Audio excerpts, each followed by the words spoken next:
आखिर corona virus कैसे फैला? सांप से, चमगादड़ से या चीन ने अपनी लैब में इसे तैयार किया? कुछ लोग तो कह रहे हैं कि एक और जीव है जो जरिया बना और उसी की वजह से कोरोना आज दुनिया में कहर बनकर टूट रहा है। आखिर ये पहेली क्या है? चलिए आज हम आपको समझाते हैं।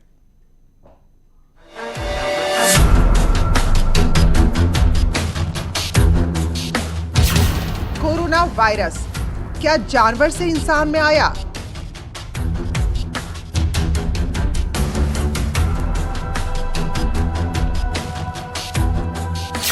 लेकिन किस जानवर से और कैसे आया अभी तक साफ नहीं है।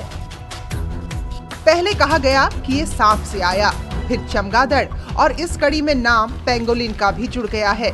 लेकिन दुनिया का कोई वैज्ञानिक इस पहेली को अब तक सुलझा नहीं पाया। तरह तरह की थ्योरी सामने आ रही हैं। उनमें जिक्र जानवरों का तो हो रहा है, लेकिन साफ साफ कोई नहीं कह पा रहा कि कोविड-19 का जनक कौन है और कैसे है।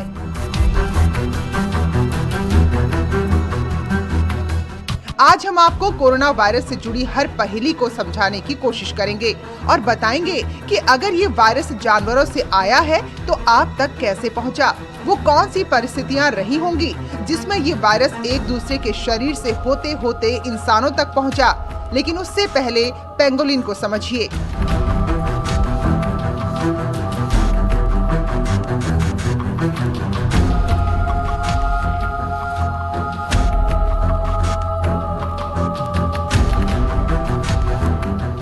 पेंगोलिन एक स्तनधारी जानवर है। ये जंगलों में पाया जाता है और दुनिया में ये संरक्षित जानवरों में से एक है। इसके आगे के पैर छोटे होते हैं और पीछे के बड़े।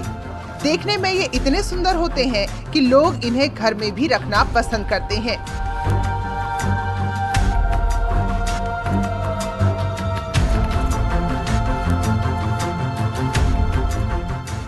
ये दिन के वक्त छिपे रहते हैं, लेकिन रात होते ही शिकार पर निकल जाते हैं।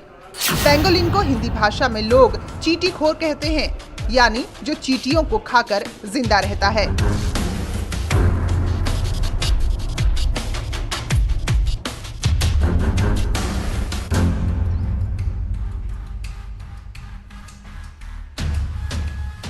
ये अपनी लंबी जीभ से चींटियों को खाता है और जैसे ही इन्हें खतरे का आभास होता है तो पेंगोलिन अपना सिर पीछे के हिस्से में छिपा लेते हैं और इसके बाद ये किसी गेंद की तरह नजर आते हैं।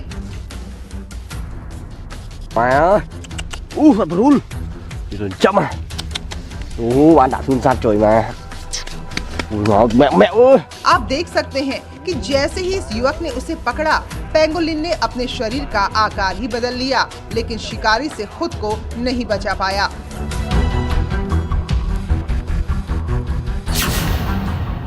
चीन समेत दुनिया के कई देशों में लोग पेंगोलिन का मांस खाते हैं। इसके मांस की इतनी डिमांड है कि लोग पैसे खर्च करने से भी पीछे नहीं हटते। पेंगोलिन ऐसा स्तनपायी जीव है जिसके खाने और पारंपरिक दवाओं में इस्तेमाल के लिए सबसे अधिक अवैध तस्करी होती है। चीन की कई कंपनियां दवा बनाने में पेंगोलिन का इस्तेमाल करती हैं। बताया जाता है कि इसके स्किन की कीमत 3 से 4 लाख रुपए प्रति किलो है। मलेरिया और सांस की बीमारी के लिए बनाई जाने वाली दवाओं में इसका इस्तेमाल किया जाता है, इसलिए चीन समेत कई देशों में इसकी मांग बहुत ज्यादा है।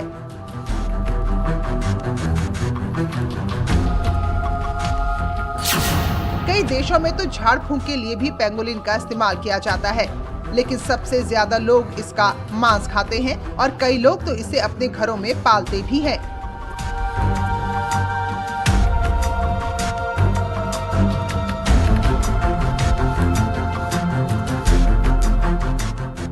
वैज्ञानिकों का दावा है कि पेंगोलिन का मांस खाने की वजह से ही इंसानों में कोरोना वायरस आया है।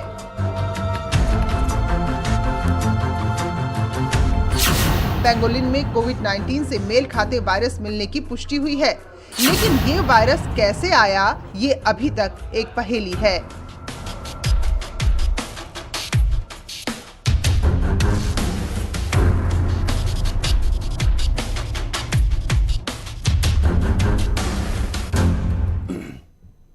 कोरोना वायरस के पैदा होने की कई कहानियां सुनाई जा रही हैं। इसमें पेंगोलिन का भी जिक्र है।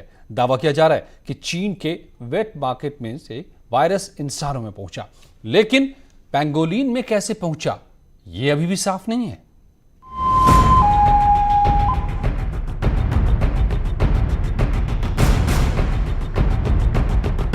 पेंगोलिन में कोविड-19।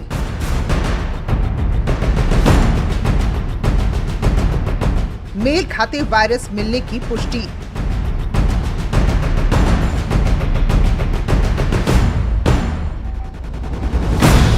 चीन से तस्करी कर लाए गए पेंगोलिन में ऐसे वायरस मिलने की पुष्टि हुई है जो पूरी दुनिया में कहर बरपा रहे कोरोना वायरस से मेल खाता है। लेकिन पेंगोलिन में जो वायरस पाया गया है, क्या वाकई में वही पूरी दुनिया को संकट में डाल रहा है, या ये सिर्फ एक थ्योरी है जिसके जरिए कोरोना वायरस के जड़ तक पहुंचने की कोशिश हो रही है। दुनिया भर में हजारों लोगों की मौत हो चुकी है, लाखों लोग संक्रमित हैं। हिंदुस्तान भी इसकी चपेट में है, लेकिन अभी तक स्पष्ट तौर पर कोई विशेषज्ञ या वैज्ञानिक नहीं बता पा रहा कि कोरोना वायरस आया कहां से।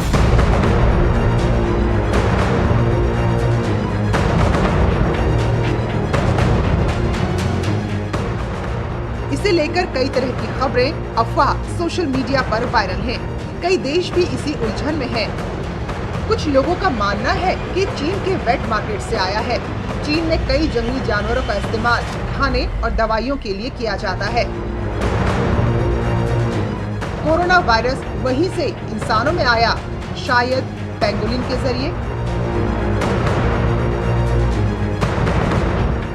लेकिन पेंगोलिन में वायरस कहां से आया? दावा किया जा रहा है कि चमगादड़ों के जरिए कोरोना का वायरस पेंगोलिन में आया और फिर इंसान में।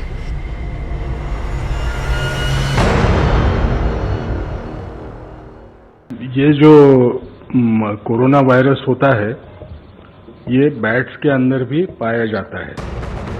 एक नई शोध में पता चला है कि चमगादड़ का जेनेटिक डेटा दिखाता है कि इन जानवरों को लेकर अतिरिक्त सावधानी बरती जानी चाहिए और बाजारों में इनकी बिक्री पर कड़ी पाबंदी लगनी चाहिए।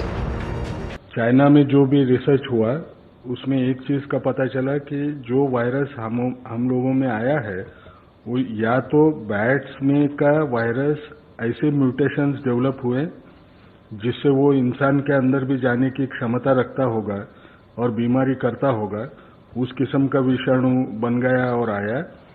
नहीं तो दूसरा एक कहा जाता है कि ये बैट से पेंगोलिन करके एक मैमल है इंसान के वैसे, उसके अंदर आया होगा और वहां से वो इंसान में आया होगा। वैज्ञानिक साबित करने की कोशिश कर रहे हैं कि कोरोना वायरस जानवरों से फैला।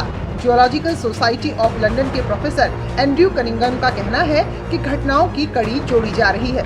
लेकिन सवाल ये है कि हम लोग इसके संक्रमण या फिर फैलने के बारे में कितना जानते हैं।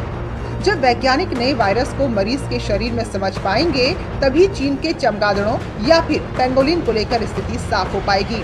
लेकिन अभी एक बड़ा सवाल ये भी है कि जानवर किसी इंसान को बीमार कैसे कर सकते हैं। लेकिन ये सवाल शायद इसलिए पूछा जा रहा है क्योंकि हमने बैट्स के इसमें जो इमर्जिंग इन्फेक्शियस डिसीजेस होते हैं, उनके कोई विषाणु पाए जाते हैं क्या, इसका सर्वेलेंस शुरू किया था। उसमें हमको दिखा कि दो किस्म के बैट्स जो होते हैं उनमें कोरोना वायरस दिखाई दिया, लेकिन वो बैट का कोरोना वायरस था, वो इंसानों में आने की काबिलियत का नहीं था। हालांकि कहा जाता है कि एक लंबे वक्त में चमगादड़ों के अंदर बनने वाले कोरोना वायरस इंसानों के अंदर आ सकता है। बैट से इंसान में आने की घटना एक सादे तौर पे समझाने के लिए बोलता हूँ, 1000 साल में एक आध बार होती होगी। जब कोई वायरस स्पीसीज चेंज करता है तो वो बहुत रेयर इवेंट होती है और उस किस्म से वो इंसानों में आता है। हिंदुस्तान में पाए जाने वाले चमगादड़ों में बनने वाले कोरोना इतने खतरनाक नहीं होते हैं, जबकि चीन के चमगादड़ अलग होते हैं और वहीं से ये वायरस फैला है। तो क्या चीन के चमगादड़ों ने ये वायरस फैलाया और पेंगोलिन के जरिए फिर ये इंसानों तक पहुंच गया? तो वहीं ऑस्ट्रेलिया के वायरोलॉजिस्ट एडवर्ड होम्स ने बताया कि ये बहुत दिलचस्प ऑब्जर्वेशन है, लेकिन इससे ये साबित नहीं होता कि पेंगोलिन के जरिए कोरोना वायरस इंसानों में फैला। इससे ये जरूर साबित होता है कि पेंगोलिन में कुछ ऐसा है जो कोरोना वायरस से बहुत मिलता जुलता है और करीबी है।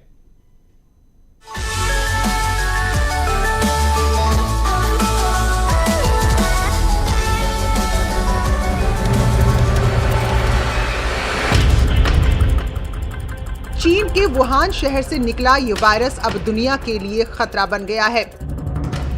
इससे निपटने के लिए दुनिया भर में शोध चल रहे हैं।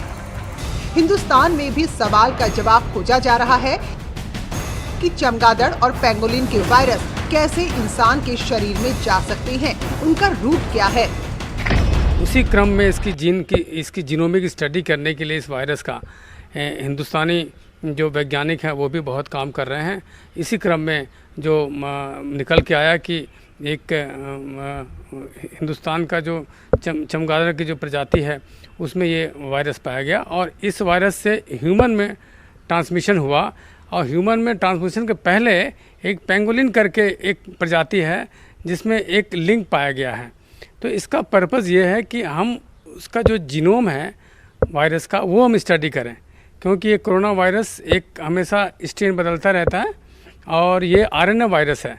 तो इसमें किस तरीके से हम वैक्सीन बनाएं, इस दिशा में प्रयास हो रहा है। इंसान, चमगादड़ और पेंगोलिन तीनों मैमल्स यानी कि स्तनधारी हैं, इसलिए इनमें कुछ समानताएं हैं।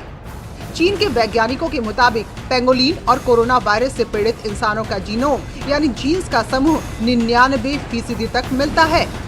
साउथ चाइना एग्रीकल्चर यूनिवर्सिटी के वैज्ञानिक ने दावा किया है कि कोरोना वायरस को फैलाने में पेंगोलिन संभावित माध्यम है। तो क्या इनको खाने से ये वायरस अंदर आया?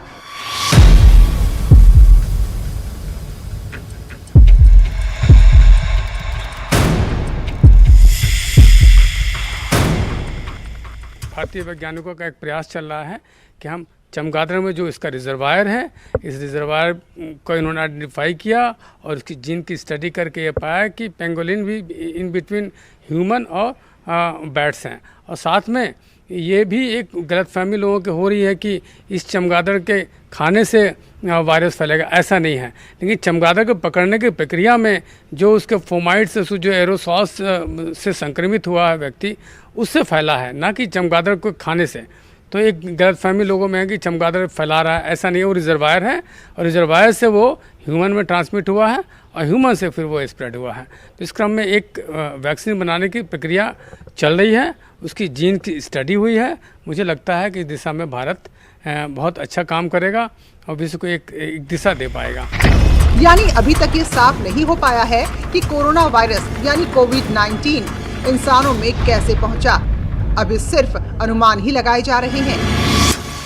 देखिए, जितना मेडिकल लिटरेचर है वो इस बात को सपोर्ट करता है कि पहले जूनोसिस था। जूनोसिस का मतलब होता है कि जो virus animal to animal transfer होते हैं। तो ये एनिमल टू एनिमल एक प्रकार का वायरस था जो कि चल रहा था। कोई भी वायरस होता है, कोई भी डीएनए या आरएनए होता है, उसमें म्यूटेशंस होती रहती हैं। तो किस वक्त म्यूटेशन हो कर के ये जूनोसिस वाला वायरस ह्यूमन ट्रांसमिशन में आया, ये कहना बहुत मुश्किल है ना। म्यूटेशन होता रहता है, कौन सी म्यूटेशन ने इसे ऐसा बना दिया कि वो ह्यूमन टू या एनिमल टू ह्यूमन ट्रांसफ़र हो जाए, ये कहना बहुत मुश्किल है। हालांकि दूसरी ओर ये भी कहा जा रहा है कि चीन अपने लैब में जैविक हथियार बना रहा था और ये वायरस चीन के वुहान लैब से बाहर आ गया। इसे चीन की बड़ी साजिश भी माना जा रहा है, लेकिन दुनिया भर में चल रही खबरों की अभी तक वैज्ञानिक पुष्टि नहीं हो पाई है। सिर्फ इतना कहा गया है कि चमगादड़ और पेंगोलिन में कोविड-19 से मिलता जुलता वायरस पाया गया है। न्यूज़ 18 के लिए लखनऊ से अलाउद्दीन के साथ दिल्ली से प्रीति श्रीवास्तव। पूरी दुनिया इस रिसर्च में जुटी हुई है और इसी रिसर्च के जरिए निकलेगा रास्ता इलाज का, वैक्सीन का। देखना होगा कि यह कब तक हो पाता है। जारी है यहां खबरों का सिलसिला।